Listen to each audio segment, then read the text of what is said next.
Hi there, this is Ronnie. I'm going to give you some nuggets of health. I'm a Fruitarian raw vegan guru. I'm a sex symbol of the Fruitarian movement. If you didn't know that already, then you know it now, basically. So, so I want to talk to you today about something serious. You know, we're all getting within this movement. We're all getting sick of people. This continual pushing of this information about fat being good for people, and the saturated fat and high fat diets, paleo diet, the Atkins diet, and all this stuff. This stuff is just polluting society. It's an absolute pollution of nonsense, and you see it on the news, you see it on serious news networks and broadcast in a big way to millions of people. Then we come on YouTube and we maybe get to broadcast to a couple of hundred people, or if you've got a really big channel, maybe a couple of thousand, maybe 10,000 people. Wow.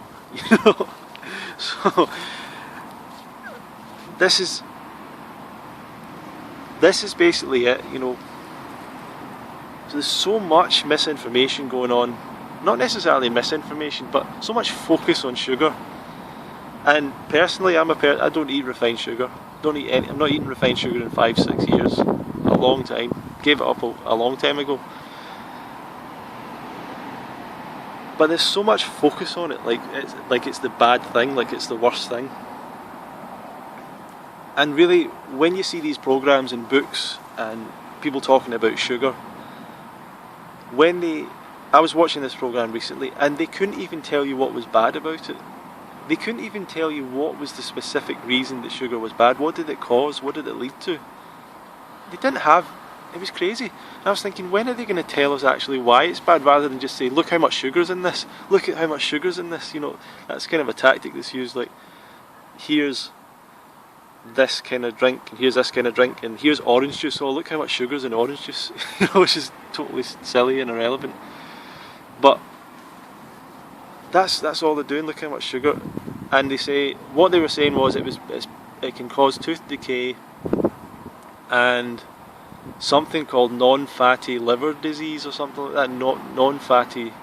Non-alcoholic liver disease, non-alcoholic liver failure syndrome or something like that, if you eat too much sugar. Now I'm coming at you from a perspective of, I don't encourage you to eat sugar.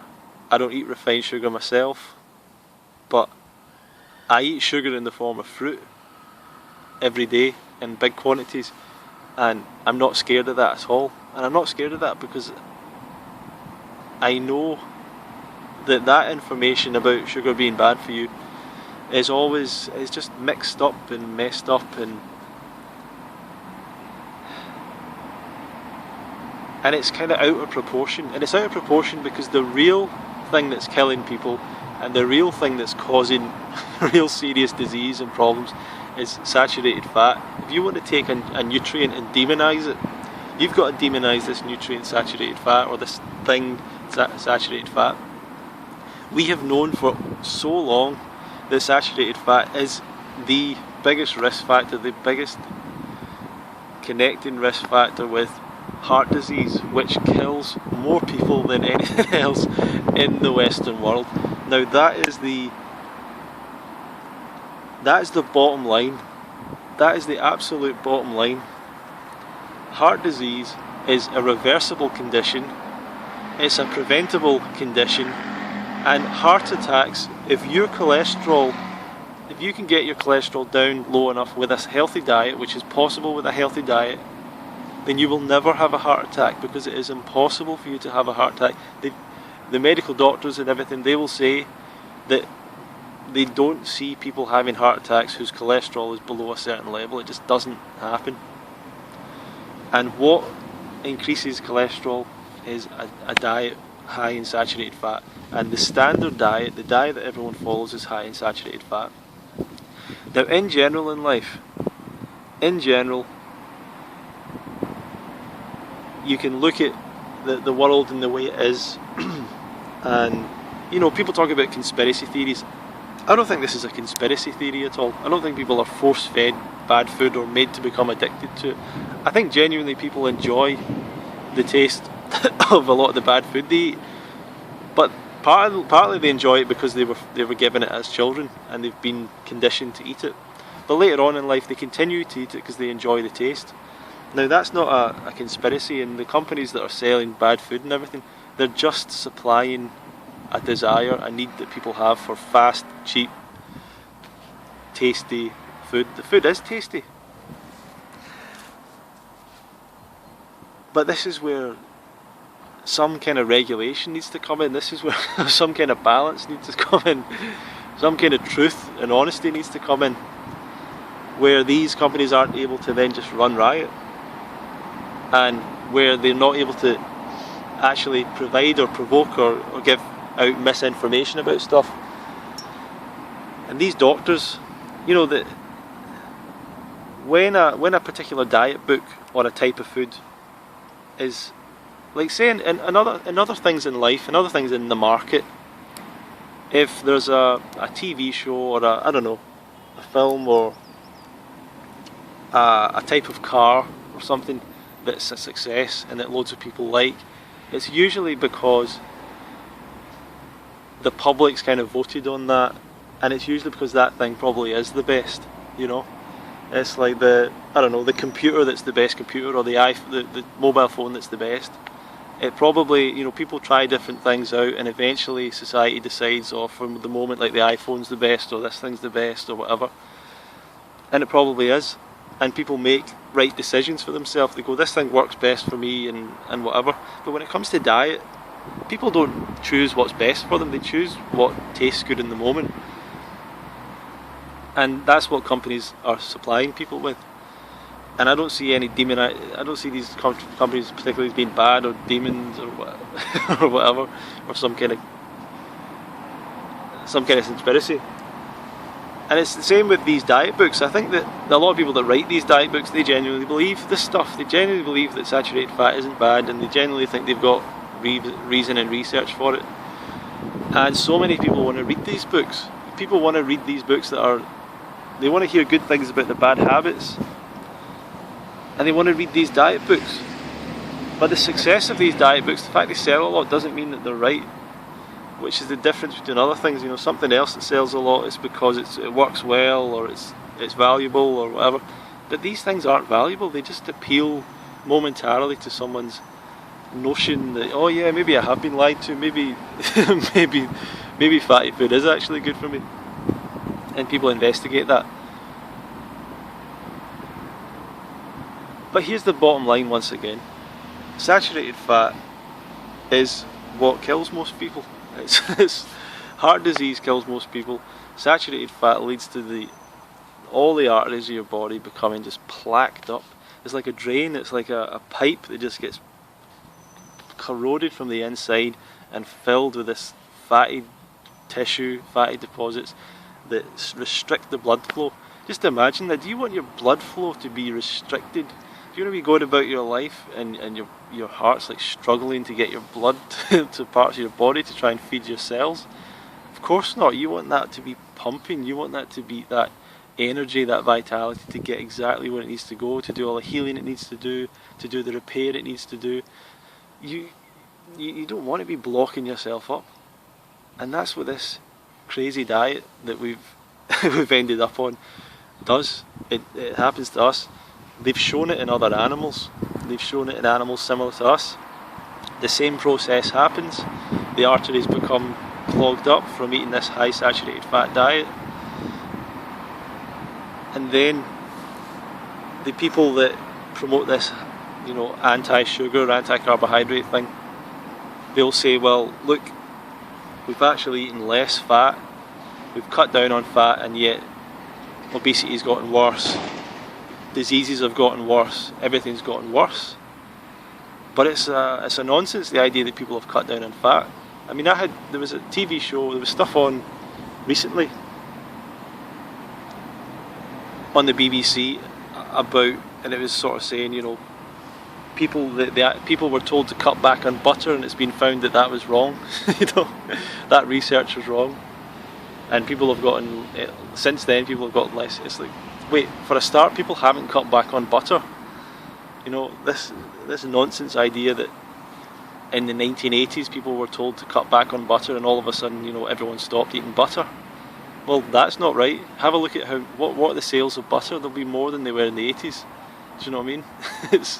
it's just it's frustrating. The amount of meat people's eating's hugely increased since the 60s and 50s, and in line with that, obesity and everything's went up. Why are people so unwilling to see that? Because they have this connection with their food that they can't give it up. They can't give up this meat thing. The habit of eating meat has just been horrendous for human health. I think the habit of drinking cow's milk is possibly worse, but the combination is horrendous, absolutely horrendous and horrific, to be honest. And it's just clogging up the arteries. It's clogging up, and people get to the age of whatever, 50, 60, might have had a great life, might have been very successful, might have done everything, and they wake up one morning or they go out one day and a little bit of the plaque in the artery just breaks off, travels up, gets stuck in the one of the arteries, one of the coronary arteries that supplies the heart, and it's game over. It's game over. Like, there's nothing you can do. You're just going to collapse in a pile on the ground, clutching your chest, while you cannot do anything. You can't reach in and unclog that that blockage. But you can start to unclog those blockages today, because the frightening thing is that people in the Western world, you're getting the start of that diseased process happening when you're like 8, 9, 10. That's already happening. Once you've left school, you've already got heart disease pretty much. Once you're going to university, you know, left school 17, 18, or going to college, or just starting your career, that's you got it already. If you've been brought up in this diet and this lifestyle, that doesn't mean you're going to die straight away or whatever. But there are some people that do. There are some people that have genetically high cholesterol and stuff like that, and they will die. And very early on, they'll die in their 20s, they'll die in their 80s, and people say, oh, well, he was a really fit guy, and blah, blah, blah, and we never saw this happening, and it's a genetic thing. And well, it is, but it's been severely accelerated by the fact that they ate the heart disease diet. We're all eating the heart disease diet. Well, I'm not anymore, but, you know, people were. I was. So, don't get caught up in this idea that you can just give up sugar and that's it. That's not the ball game. You know, that's not the whole thing. What you want to do is get saturated fat down to less than 5% of calories. Basically what that means is you want to get in a plant-based diet, a fruit-based diet, and cut out the meat, cut out the dairy, because you're just not going to limit it. I don't care who you think you are, what you think you are in your mind, or what discipline you think you have. You're not going to be able to limit meat consumption and cheese consumption and butter consumption to less than 5% of total calories long term. You're going to end up binging, you're going to go back. So you just want to cut it out. Cut it out. Make that decision. You know, and if you want to research this stuff, you can research it more. But cut out that stuff. It's just not. It's not conducive to building health. And everyone that spreads that information, anyone that talks about protein, anyone that when they're talking about nutrition, diet, if they use the phrase protein or talk about protein, feel free to mentally switch off and change channel and think about something else, because it's a waste of time listening to someone that starts talking about protein, or you need this protein, you need that protein, lean proteins. Nonsense. Absolute nonsense, waste of time. Have a look at animals in nature. Have a look at the biggest animals in nature. Have a look at the biggest animals that ever walked the face of the earth, the dinosaurs, Diplodocus. These are all eating plants. You know? And us specifically as a species, we are human beings, Homo sapiens. We are one of the primates. We are a frugivore. Our body is designed for fruit. If you want the best results for your diet and your health, you want to go to the diet that's what your body's designed on, the species specific diet, which is a diet based on fruit. Tropical fruit if you can get it, delicious fruit preferably, making up the majority of your calories, making up almost all your calories. That is the way towards health. And fruit is obviously low in fat. It's got the correct level of fat. It's Goldilocks nutrition, not too much, not too little, just perfect. So people will say, well, fruit's not got enough fat. It's got the perfect amount of fat. Fruit's not got protein. It's got the perfect amount of protein. You don't want too much protein. Don't want too much fat. Don't want too much protein. What you do want to do is get sufficient carbohydrates to meet your needs, and you're going to get that from fruit. So when you hear this stuff about you need to eat more protein or eat more fat or all this, I'm telling you, believe me, this stuff is not real. This is not the way to go. Their research does not support what they're saying. The nutritional research that is out there does not support what they're saying, and there is an absolute Mount Everest of research on this side saying saturated fat, the diet high in saturated fat is causing heart disease, is causing obesity, is causing cancer, is causing all these negative health symptoms, you know. It's causing these things.